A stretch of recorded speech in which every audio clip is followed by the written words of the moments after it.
Have you ever questioned the ground beneath your feet? Have you ever paused in the still of the night to wonder if everything you're standing on, your plans, your beliefs, your identity, could just suddenly shift? This question echoes in the mind of every ambitious soul at some point. The ancient philosopher Socrates once said that the unexamined life is not one worth living. In essence, he urged us to question deeply, to think, to reflect on who we are, but also what we stand for. It is in questioning the very ground we stand on that we begin the journey toward wisdom and clarity. Uncertainty is the shadow that follows us, especially when we start on the entrepreneurial path. What if I fail? What if I'm not good enough? The doubts creep in when you're lying awake at 1 in the morning, just staring up at the ceiling. There's a line from novelist Paul Coelho that illustrates this perfectly. There's only one thing that makes a dream impossible to achieve: the fear of failure. The fear of failure, that quiet, persistent voice that says, turn back before it's too late, can paralyze even the bravest. It's the voice that tells you not to venture out of your comfort zone, that mocks your ambitions with every minor setback. Even Socrates, renowned for his wisdom, understood the weight of uncertainty. He admitted humbly, I know that I know nothing, acknowledging that true wisdom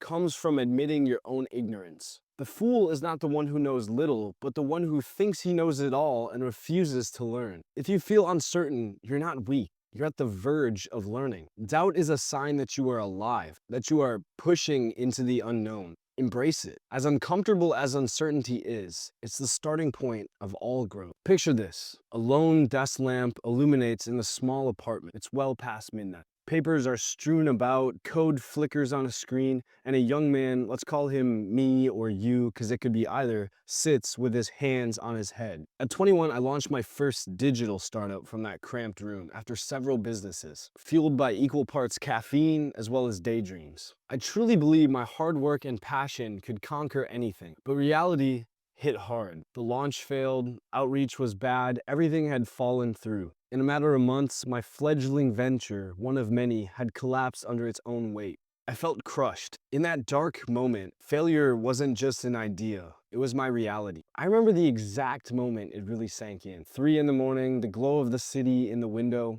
and me sitting on the cold floor, back against the wall. I could almost hear a voice in my head sneering, see? I guess you weren't good enough after all. All the doubts I'd ever pushed aside came roaring back. The fear of failure I'd tried to ignore had materialized, and it brought friends, shame, anger, and self-loathing. I wonder if Kahlo's line was right. Had fear been the one thing holding me back all along, making this outcome inevitable? Or was I simply not cut out for this path? In the silence of that night, I felt very, very alone. This was the struggle, part of the story, one that every successful person knows very intimately about, but few ever talk about. The messy middle, the despair before the dawn. Yet, even as I wrestled with my darkest thoughts, something inside me wouldn't let me quit completely. I had poured my soul into a dream, and though it lay in pieces now, some small part of me was still searching through the rubble, looking for a piece, a clue, something to tell me I had done something right, something to make sense of the pain. Little did I know this struggle was carving me toward a path of something new, a deeper resolve, a sharper perspective.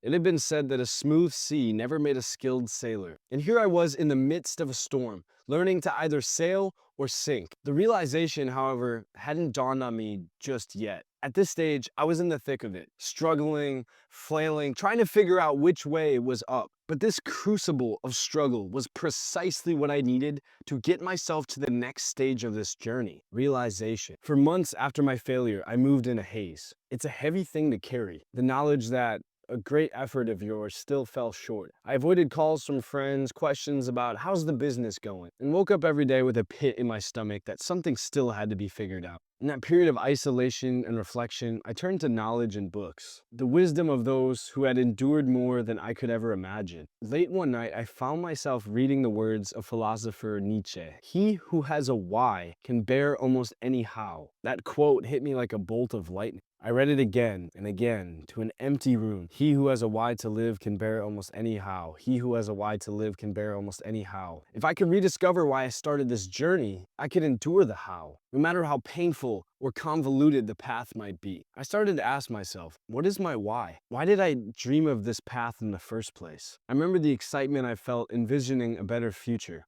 the people I wanted to help with my ideas, the freedom I sought in my life. That purpose, my why, had gotten lost in the midst of the day-to-day struggle. I had been so fixated on the what that I forgot why I was doing it. This realization was like a breath of fresh air after being underwater. Around the same time, I came across the work of Viktor Frankl, a philosopher, but also a psychologist who had survived the Holocaust. If anyone understood suffering, it was Frankl. He wrote about finding meaning even in the most dire of circumstances. One of his lines stood out boldly to me. Life is never made unbearable by circumstances, only by a lack of meaning or purpose. Here is a man who faced unthinkable horror, yet in the midst of all of this, says life is not based on pain, but on lack of meaning. In my comparatively very small struggle, I still had control over meaning. My failure could have meaning. It could be the event that taught me something invaluable, that redirected me to a better path, that built character and resilience. This was the realization. Failure itself was not the end. Failure is instruction. Doubt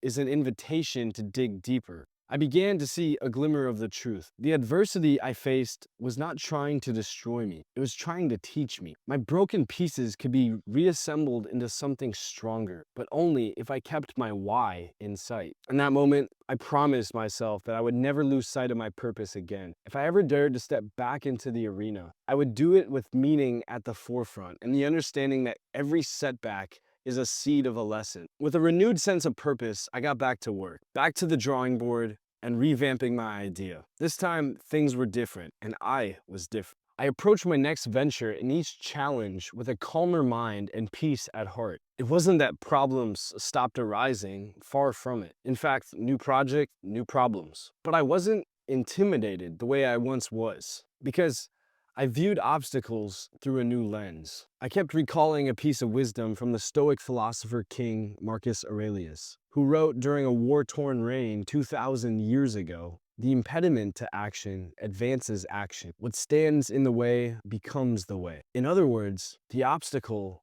is and has always been the way. That insight sank into my bones. I started to see every obstacle not as a roadblock, but as a signpost. A failed marketing campaign wasn't a disaster. It was pointing me toward a strategy that might work better. A deal falling through wasn't a verdict on my worth. It was forcing me to refine my pitch for the next opportunity. What stood in my way became the way forward. This shift in perspective was profoundly liberating. Instead of living in fear of problems, I expected them and welcomed them as part of the journey. Every problem was a prompt to adapt, to think creatively, to grow stronger. It was as if life had been a strict teacher all along, and I had finally decided to do the homework instead of just complaining about it. Wisdom began to take root in me, a quiet confidence that I could handle whatever came next because I wanted to learn what would come from it. I cultivated resilience. I found myself more patient, more deliberate. I started journaling every setback and what it taught me, almost as if keeping a manual for future battles. The words of Marcus Aurelius proved true. Every impediment really did advance my action, pushing me further toward the path I was meant to be on. Through failure, I had learned persistence. Through doubt,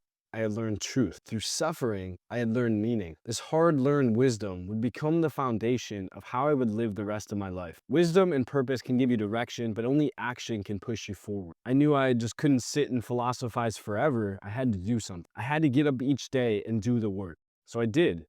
I started small, waking up just an hour earlier to plan out my day, reaching out to just one more potential client in the morning, setting aside time each evening to reflect on what went well and what I could improve on. These were tiny steps, but they compounded. I remember a powerful lesson from the author James Clear about the power of habits. Every action you take is a vote for the type of person you wish to become. No single instance will determine your identity, but as the votes build up, so does the personality. And with that, the evidence of your new identity. In other words, no single action was shaping me, but casting the vote for the future me that I was destined for. So, I made my actions count. I was no longer just dreaming of success, I was building it, day by day. Each day I told myself, this is a vote, make it a good one. I focused on the process instead of obsessing on the results. I figured if I took care of the habits, the outcomes would take care of themselves. This mindset kept me grounded. It kept me moving, especially on those days where motivation runs so low. On those days, I leaned toward discipline. I thought of the heroes, the entrepreneurs, the writers and leaders that I had admired, and realized that every single one of them had days of drudgery. What separated those who succeeded from those who didn't was just the desire and competence to show up day after day, to do what they could with what they had and who they were. I had also learned to be kinder to myself in this phase of action. In the past, I would always beat myself up for not doing enough or doing it perfectly. Now I treated every action, every attempt, every experience as an opportunity to learn. If something didn't work, it wasn't a verdict on me. It was just data. I'd adjust and try again. This approach made me incredibly resilient. I stopped seeing failure as fatal and started seeing it as feedback. The momentum eventually picked up. One email turned into a partnership. One feature added to the product turned into 10 new looks, which turned into one new customer. Slowly but surely, the dream began to materialize again, right in front of me, born out of countless humble actions. Months turned into years, and my small habits built into momentous results. The company I rebuilt found its footing. What was once a small idea and graphic became the symbol for an agency I would now control. My old agency, Elevate, shaped with the letter E, was flipped upside down to represent Ascend, the new program that I would carry as my legacy, signifying to myself that even from my failures, I could rebuild, to be reborn into a new identity by flipping my mistakes on their head. And with that, there were revenues, there were accolades, sure, but those weren't the real successes. The real triumph was internal. It was the transformation of a doubtful, humbled, young man into a wiser, more mature individual. It was in the mornings I now woke with a sense of purpose rather than dread. It was the nights that I closed my eyes in bed and felt peace, knowing I had done the best I could and learned as much as possible, and that I would do the same the next day. If you're watching this, walking your own path of uncertainty and ambition, I want you to know one thing. There is always hope, even if it's just a faint glimmer on your horizon during the darkest night possible. The doubt, the failures, the pain, they're not going away, but they're not there to hurt you. They're meant to teach you, to build you. Each time you fall, you're given the chance to rise stronger, more wise, more determined. Each time you question the ground beneath your feet, you reaffirm your ability to stand confidently. So embrace the uncertainty, the struggle, the wisdom, the action, the results. These are the chapters of your story that will make the movie worth watching. In the grand cinematic journey of your life, every hero must walk through the valley of doubt before they can stand on the mountaintop of hope. As the narrator of your own story, you carry the aura of hard-earned confidence now, the kind that only comes from having been countlessly knocked down and having to choose to stand up again. Have you questioned the ground beneath your feet? Good. Keep questioning, keep learning. When you stumble, remember the words of those who came before. Use your why to ensure any how. Find meaning in the pain. Turn obstacles into the path forward and cast your vote for who you wish to become every single day. Carry these truths as your compass. As you step into the unknown with a calm, steady stride, just know that you are not alone. Many have walked this hard road and left markers for you to follow. In time, you'll leave your own. The camera of life may zoom out to reveal the vast cityscape of challenges around you, but you, the protagonist, still remain unshaken at the center, illuminated by a small light within. Your story isn't just about achieving success. It's about becoming someone who is truly alive and unafraid. And that, in the end, is a far greater victory. Now, take a deep breath. The dawn is breaking. Your journey continues, and the ground beneath your feet is ready to carry you onward, wherever you dare to go next.